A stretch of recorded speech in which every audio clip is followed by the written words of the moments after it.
Buenas noches, hoy mi grupo y yo hablaremos acerca de la estática de fluidos. Mecánica de fluidos. Es la ciencia que estudia el comportamiento de los fluidos en reposo o en movimiento y sus interacciones con sólidos u otros fluidos en los límites.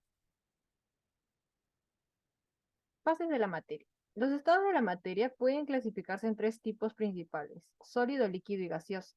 Cada uno de ellos tiene propiedades físicas distintas que influyen en su comportamiento bajo diferentes condiciones. En relación a la estática de fluidos, es importante destacar que tanto los líquidos como los gases son considerados fluidos, ya que pueden fluir y tomar la forma del recipiente que los contiene.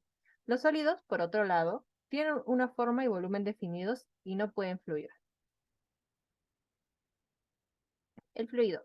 Un fluido es una sustancia que tiene la capacidad de fluir y tomar la forma del recipiente que lo contiene. Pueden ser líquidos o gases y se comportan de manera similar en términos de su capacidad para fluir. Los fluidos tienen algunas propiedades físicas importantes que influyen en su comportamiento, como su densidad, viscosidad y presión. La densidad se refiere a la cantidad de masa que hay en una unidad de volumen de fluido, mientras que la viscosidad se refiere a la resistencia del fluido al flujo.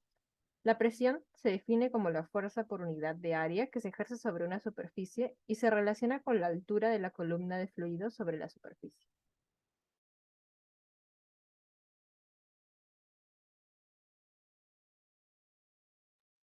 Efectos de las fuerzas sobre los fluidos. Las fuerzas externas pueden tener un efecto significativo sobre los fluidos, alterando su movimiento, forma y comportamiento en general. Las fuerzas más comunes que actúan sobre los fluidos incluyen la gravedad, la presión y la fricción. Un ejemplo podría ser la caída de agua en una cascada en la cual la masa del agua se ve afectada por la gravedad y por la presión atmosférica mientras cae. Asimismo, la fuerza de fricción se podría dar por las piedras en un riachuelo. Siguiente.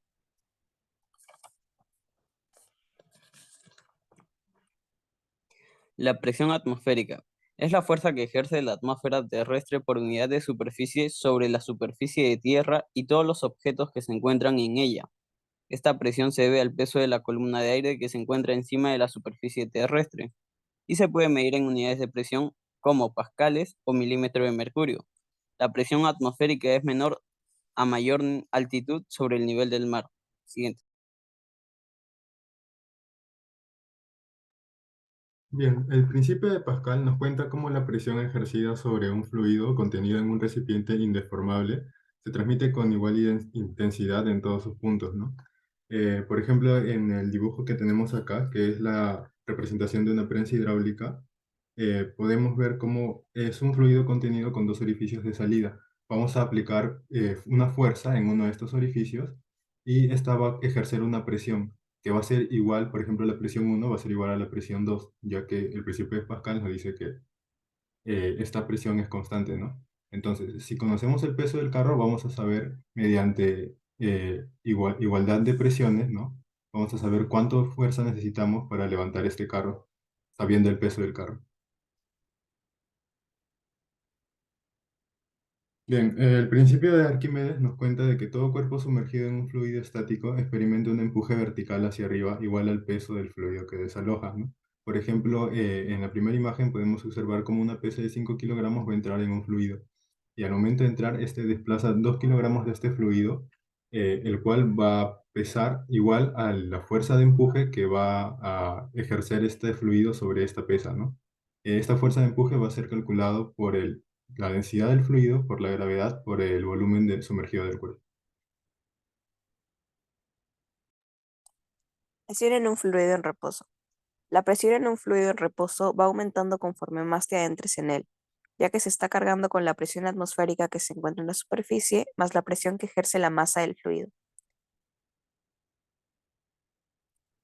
La presión en un fluido en reposo se puede calcular como: la presión total es igual a la suma de las presiones parciales, el cual se debe a la diferencia de las densidades de cada fluido más la presión atmosférica.